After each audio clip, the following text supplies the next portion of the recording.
Okay. Okay, recording in progress. I like Okay. that voice there. Yeah. Recording in progress. Let's Um, practice that a little bit.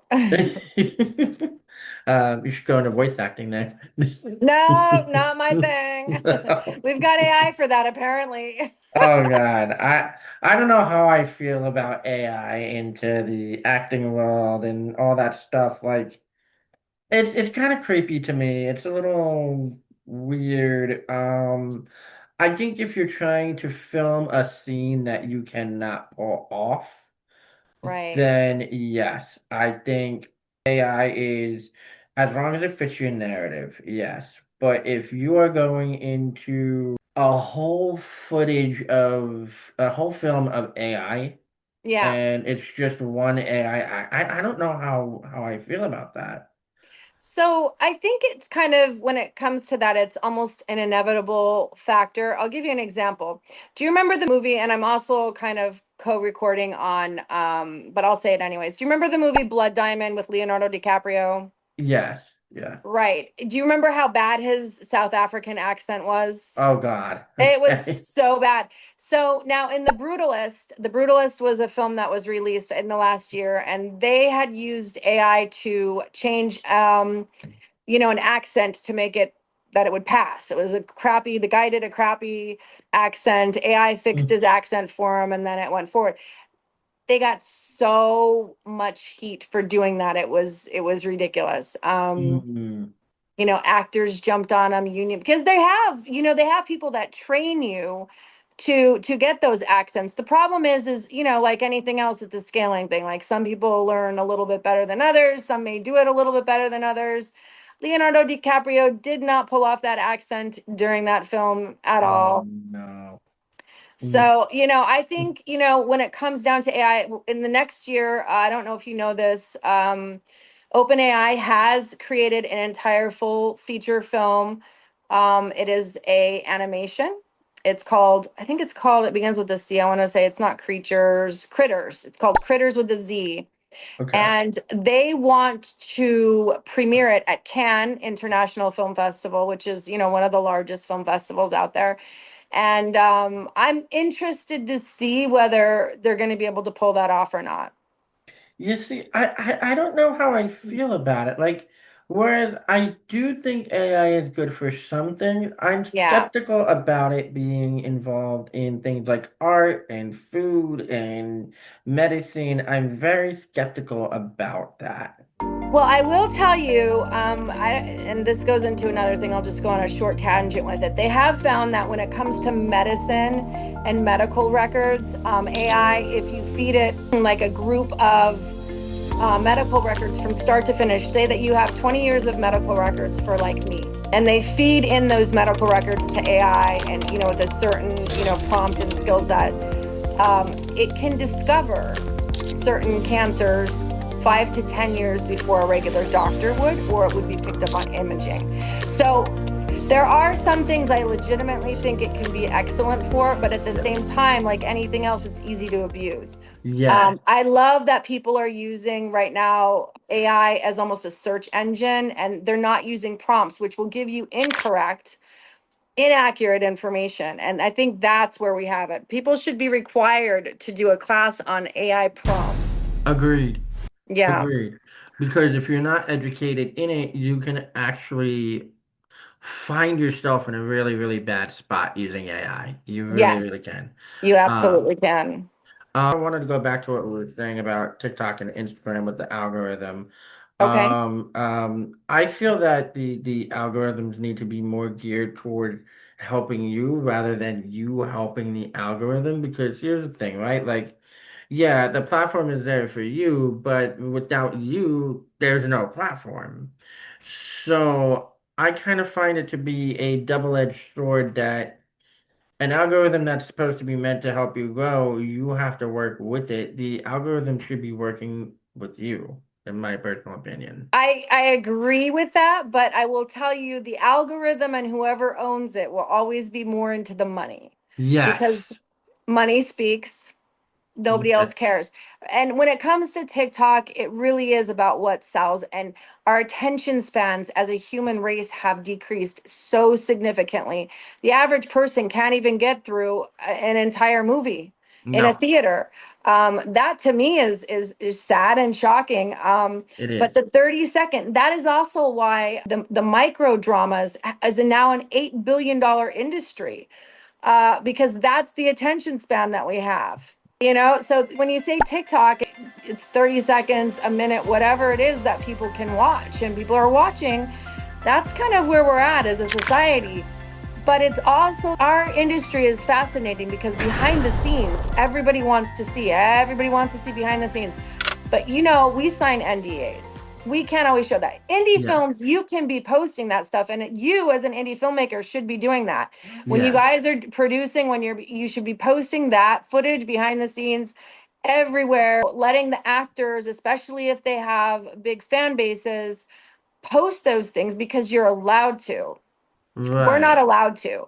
But that's what they want to see. They want to see drama. They want to see, fights between the actors. Oh my gosh, what's happening on set? I've kicked, on an indie film, I've literally kicked a spouse off set. Oh That would God. have made great. That would have been amazing TikTok footage. But Yes. could we post that at the time? No, we couldn't. So, No. but that's where we're at. We're in a society that craves and it needs almost this like traumatic drama. That is why unscripted, which is, mostly scripted, Yes. meaning reality TV, has done so well. There's a really great documentary on Netflix. I cannot for the life of me remember what it's called, but it's really about, remember when Maury Povich, what is his name? Maury Povich, whatever his name was, came into the picture, and Jerry Springer, and it was like the Jerry Springer show. Right. And that's where people really got their need for this drama and this, Yes. this just out of the, what kind of Neanderthalic behavior is this? And people were eating it up. And the worse it got, the more people craved it and wanted it. And that is Yes. where we're at when it comes to content consumption. It's stuff like that that inspired the likes of like you said, Seinfeld, with Yes. It's Always Sunny in Philadelphia, where Oh things just get yeah. worse and worse and worse. People want Yes. to see what happens next. I don't know if you've ever watched Shameless. That is a perfect prime example. Shameless often was, yes, I have. We were filming next to each other oftentimes. So yeah. Wow, Mhm. that's pretty cool. Yeah. Yeah, so it's really become that like you said, that Neanderthal of I want to see the worst that happens to these characters, not the best. I mean, And if it's you've ever watched TikTok, like Only in Date, or not TikTok, it's on Instagram, Only in Date, I have all the not. stuff that happens in Miami, it's crazy. You'll see people fighting, you'll see the, Oh the my, Lamborghini. I mean, it's just what, go look at it on the IG. I will. You'll be shocked. Only in Dade. And those are the Oh things my. that only happen here in Miami. It could be its own reality show. I believe it. I believe it. There's so much that goes on in Miami. It's unbelievable.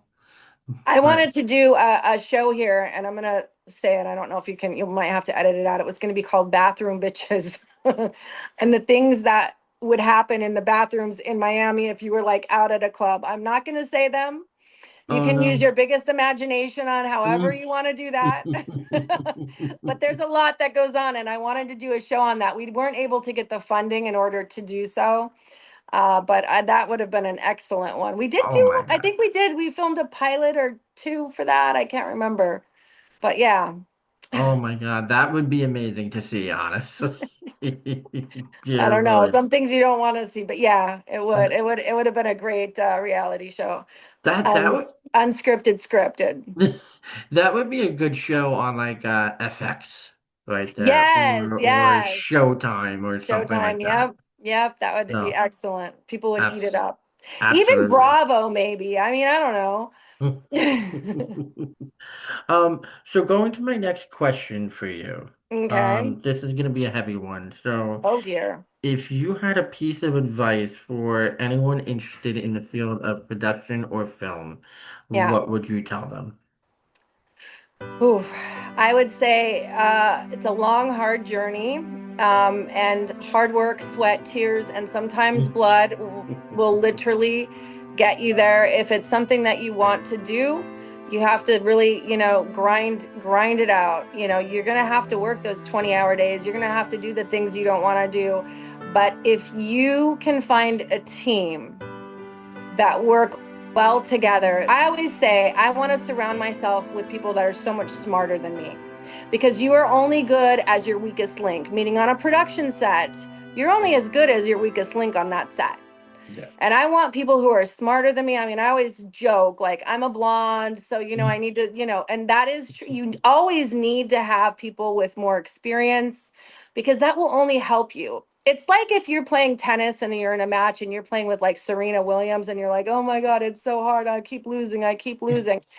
Yeah, but you're going to be the best in your league, right? Yes. Because you're playing with the best, you're learning from the best. And if you can hang in there and not give up, and also, really do research. People really want to go for, like, oh, I want my movie to be on Netflix. I want it to be on Prime. No, you really don't. Because you're not Right. going to make any money there, is the reality of it. Sometimes I think you get lucky and people get lucky. It's just like if you're on TikTok or Instagram and you happen to get, you just get lucky and you end up at the top.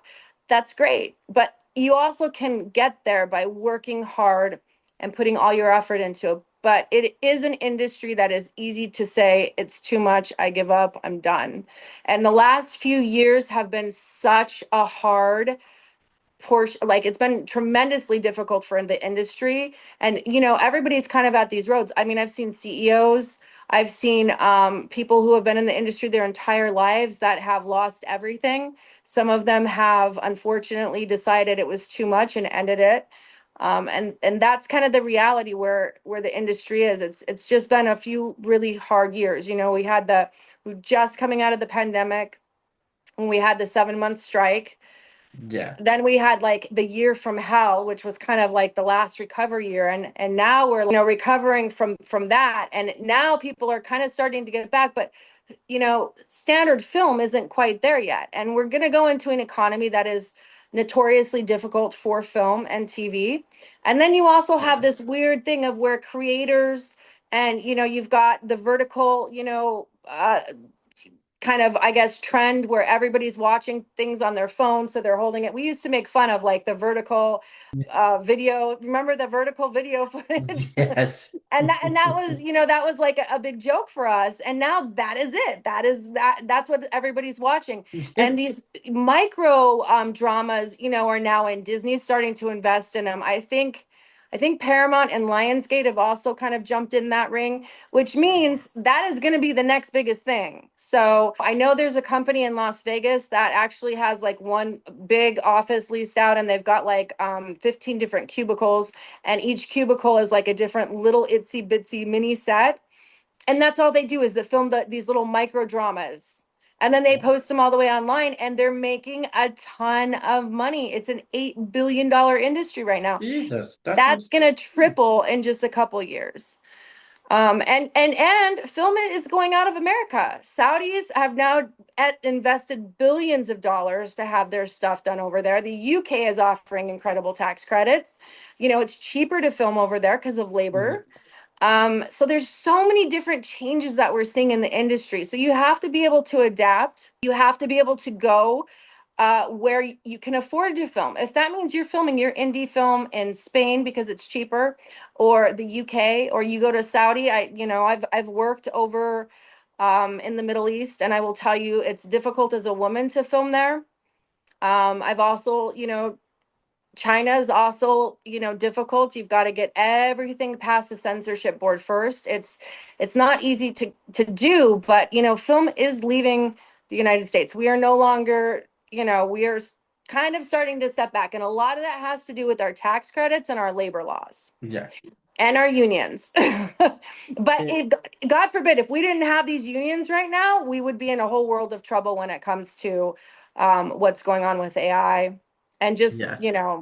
as far as, with writer rooms and all of that. So, That is Honestly, good advice there. And the other thing that I gotta say too, especially when it comes to the union. Yes. They have been such a big backbone to you guys in terms of protecting your job, in terms Yeah. of making sure strikes are met with needs, in terms of making sure AI does not overtake the industry, in terms of making sure not only in terms of pay, but in terms of making sure you guys are healthy, safe, and fed alone. Yeah. Yeah. The union in the film industry, I will have to say, has to be one of the best unions out there. I agree with that. And trust me, before this last strike, the unions, and I'm part of one, so I can't complain, but it's a love-hate relationship. Yes, it is. When that strike happened, the only unions that paid people were, the writers and SAG-AFTRA. The rest of us, we just couldn't work. We didn't get paid. The Right. struggle was real. It was a hard time for everybody to get through, but we all stood there for each other. We all stood alongside each other, and we all agreed with it. And I will tell you, I'm a little nervous because all of these, the deals that were struck in the last strike literally only go till 2026, which is literally right next, it's around the corner. Yes. So, especially with the tremendous speed that AI has moved at, and now we have, an AI actress, we have an AI director. People aren't talking about the AI director from Italy. We have, there's all kinds of things that we now have. When it comes to AI, we have our first complete animation. Now, they did leave in 30 people worked on that film only. If you know how many people work on an animation film and how long it takes years upon years, sometimes 5 years to finish an animation film. It takes hundreds and hundreds, sometimes thousands of people to finish that film. OpenAI was able to do that in just under 2 years. I want to say like 18 months, 2 years. God. 30 employees is all it took. And they did hire voice actors, which at least that happened. But it's here. It's here to stay. And we don't know Mhm. what that future means for us as independent filmmakers.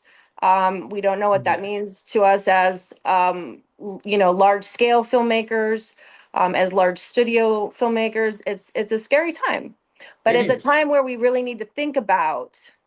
We can't be stuck in the past. Right.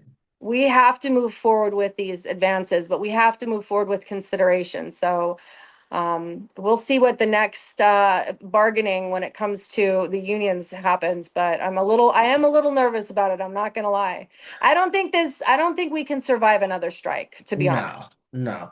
I The don't. the no. The biggest thing, like I was saying earlier, for somebody like myself who's very, very small scale in terms of independent creation, right? Like Right.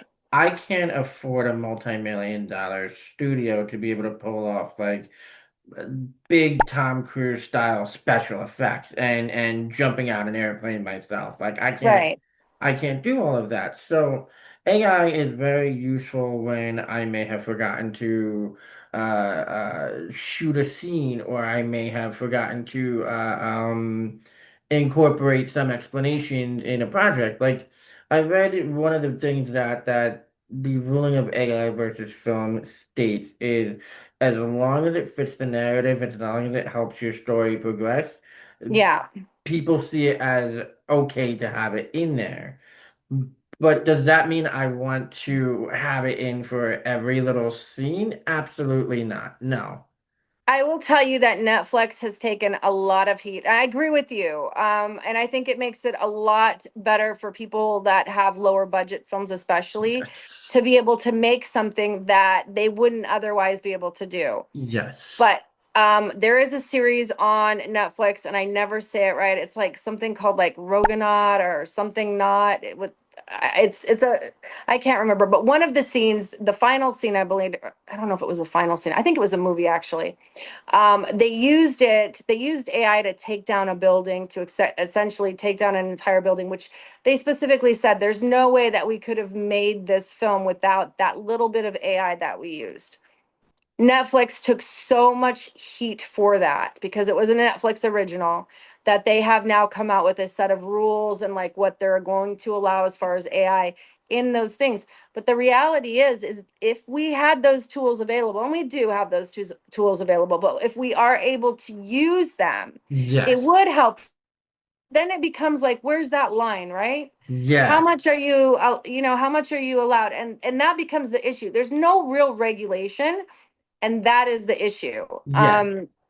And it becomes an issue, a big problem for everybody. But it does help the indie filmmaker make something that they would otherwise not be able to do because of budget constraints. Also, you know how expensive it is to blow something up. I mean, it's very, very expensive. Yes. So Yeah, like I said, I think if and I agree with you 100%. If you're a small time independent filmmaker and you like you said, you can't afford to make something like that. Yes, that is a great way to go about it. You're able to add it to your story at that point. yeah. But a big studio like Netflix definitely should have sprung a little bit more for that production. Well, so here's the thing with Netflix. They lease a lot of content and put it's an original. So meaning they Okay. might have somebody make something and there's a particular budget attached. And in order to do that, they have to do that. The biggest issue with streaming right now is there's no ROI on these giant series that they're making. Right. Give me 1 second. You froze. Oh no. Oh, that is a good freeze frame. Oh, it's frozen. I hear you now. I hear Oh, you there now. you are. There You're you not are. frozen. Okay, you're not frozen anymore. That I'm was telling you, we're in Mercury retrograde. Everything is happening. that is an amazing freeze frame, by the way. I don't know how I looked for you, but that was great. I'm glad it was a good frozen frame of me. I mean, my God. Yeah, but so Netflix and Prime and all of these other ones, like Apple, it's a different story. Apple is very much putting a lot of money into series.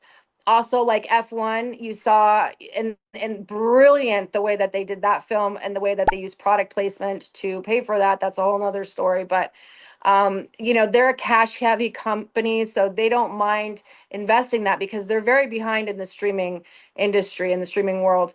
But right now, Netflix, Prime, Hulu, all of those channels are facing a big issue, and it's costing them too much to produce original Mm, content.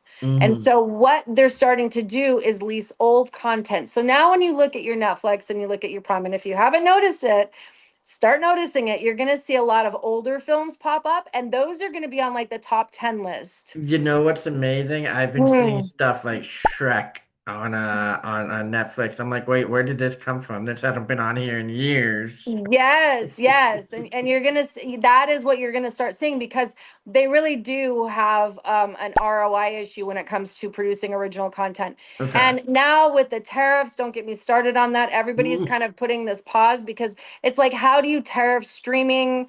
yeah. How do you tariff, purchasing content from another country, but making it your own United States version? Yeah. And there's just so many ifs, and people are kind of putting a pause and saying, well, we don't know what this is going to cost us because we don't know what it's going to tariff, so we're going to pause it. I've had two productions put on pause because of that.